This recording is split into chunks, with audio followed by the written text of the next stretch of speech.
दोस्तों, पुनर्जन्म की घटनाएं हम लोग अक्सर सुनते रहते हैं और हिंदू संस्कृति में इसका अच्छा खासा वर्णन भी मिलता है। कुछ लोग अपने पुराने जन्म के नाम, चेहरे और जगह को याद रखते हैं। कुछ अपने पुरानी जिंदगी जैसा ही महसूस करते हैं और वो अपनी नई जिंदगी को एक्सेप्ट नहीं कर पाते। आइए आज हम कुछ ऐसे ही किस्सों को संक्षेप में जानते हैं।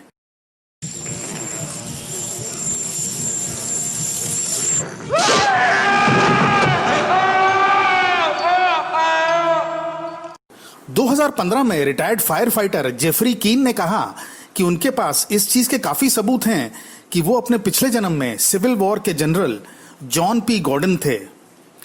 एक बार वो एक मैदान से गुजर रहे थे जहां सिविल वॉर लड़ी गई थी और उन्हें एक झटका लगा और उन्हें बहुत पसीना आने लगा और वो ढंग से सांस नहीं ले पा रहे थे। उन्होंने ये बात एक साइकिक को बताई और उससे बात करने के दौरान जेफरी ने कहा, नॉट येट। ये शब्द उन्होंने क्यों कहा इसका उन्हें नहीं पता चला। कुछ दिनों बाद वो एक मैगजीन देख रहे थे और उसमें सिविल वॉर पे एक लेख था जिसमें जनरल गॉर्डन ने अपने सैनिकों को नॉट येट कहा। ये इसलिए कहा कि अभी हमला करने का सही वक्त नहीं है। हैरानी की बात यह है कि जनरल ने नॉट येट शब्द उस जगह कहा था जहां जेफरी को सांस लेने में तकलीफ आई थी। एक और अजीब बात थी, उस मैगजीन में जनरल की एक फोटो भी थी जो हूबहू जेफरी जैसी ही लग रही थी। वैसे बात यहीं खत्म नहीं होती है। जब जेफरी 30 साल के थे तो उन्हें जबड़े में बहुत ज्यादा दर्द महसूस हुआ और उन्हें हॉस्पिटल जाना पड़ा, लेकिन इस चीज का कोई कारण नहीं मिला। लेकिन इन्वेस्टिगेटर्स ने जब जनरल के जीवन में झांका तो उन्हें पता चला कि जब वो 30 साल के थे तो उनके जबड़े में गोली लग गई थी। दोस्तों, है कि नहीं हैरानी वाली बात। 4 साल की उम्र में रायन हैमन को रोज सपने आने लगे जिसमें उसे चेहरे और जगहें दिखने लगीं जिसके बारे में उसे कुछ नहीं पता था। थोड़े दिनों बाद उसे ये सब समझ आने लगा कि ये सब चेहरे और जगह उसे हॉलीवुड की तरफ ले जा रही थी। उसकी माँ सिंडी ने तब ये सोचा कि मामला गंभीर है तो उसने हॉलीवुड पे कुछ किताबें देखना शुरू कर दिया। इसी दौरान रायन ने एक फोटो में एक आदमी की तरफ इशारा करते हुए कहा कि ये वही है पिछले जन्म में। एक साइकोलॉजिस्ट ने रेयान का केस लिया और उसने देखा कि उसने लगभग 50 ऐसी बातें बताई उस आदमी के बारे में जिन्हें जान पाना नामुमकिन था। केवल एक बात ही उन्हें गलत लगी कि रियान के हिसाब से वो 61 साल की आयु में मरा था, लेकिन डेथ सर्टिफिकेट में उसकी आयु 59 लिखी हुई थी। बाद में पाया गया कि डेथ सर्टिफिकेट ही गलत था। प्रोफेसर जिम बी टक्कर द्वारा सैम का केस लिया गया था। जब सैम 4 साल का था तो उसकी दादी की मृत्यु हो गई और उसी दिन उसके पिता ने एक पुरानी एल्बम निकाली। उस एल्बम में एक फोटो उसके दादा की कार की थी जिसे देखते ही सैम ने कहा कि ये उसकी कार है।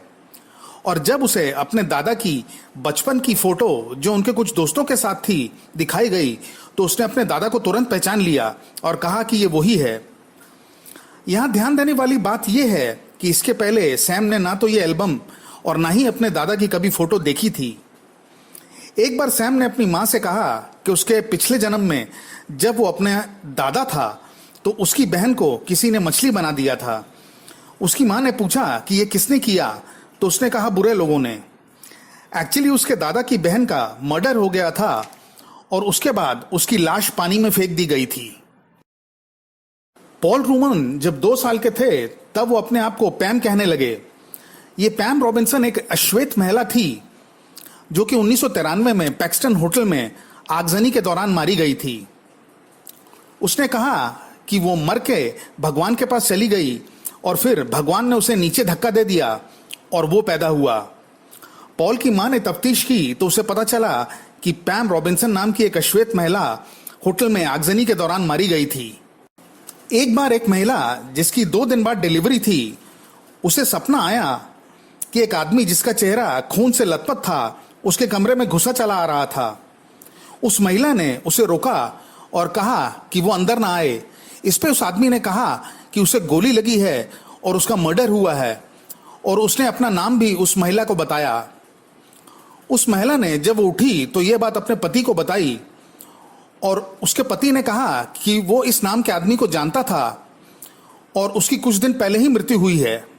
इस महिला का जब बच्चा हुआ तो 2 साल के बाद उसने कहा कि वो वही आदमी है और उसकी दुर्घटना में मौत नहीं हुई बल्कि उसे मार दिया गया था। इसके बाद इस बच्चे के माँ बाप उसे उस शहर में लेके गए जहाँ वो आदमी रहता था, तो वो तुरंत ही गाड़ी से उतरा और घर के अंदर चला गया। उसने उस आदमी की बीवी और बच्चों को यह बात बताई और पहले तो उन्हें विश्वास नहीं हुआ, लेकिन उसके बाद बहुत सी पुरानी बातें बताने पर उन्हें विश्वास हो गया। उस आदमी की बीवी और बच्चे इस बच्चे से अक्सर मिलते रहे। धन्यवाद। तो दोस्तों, ये था आज का हमारा वीडियो। आशा करते हैं आपको ये वीडियो पसंद आया होगा। अगर हाँ, तो प्लीज इस वीडियो को लाइक करें और इसे अपने फैमिली और फ्रेंड्स के साथ शेयर करें। और अगर आप हमारे चैनल पे पहली बार आए हैं तो चैनल को सब्सक्राइब जरूर करें और साथ ही साथ बेल आइकन को भी दबाना ना भूलें ताकि आपको हमारे अगले वीडियोस का नोटिफिकेशन मिल सके। तो चलिए, आज के लिए बस इतना ही। मिलते हैं अगले वीडियो में कुछ इंटरेस्टिंग फैक्ट्स के साथ। नमस्कार।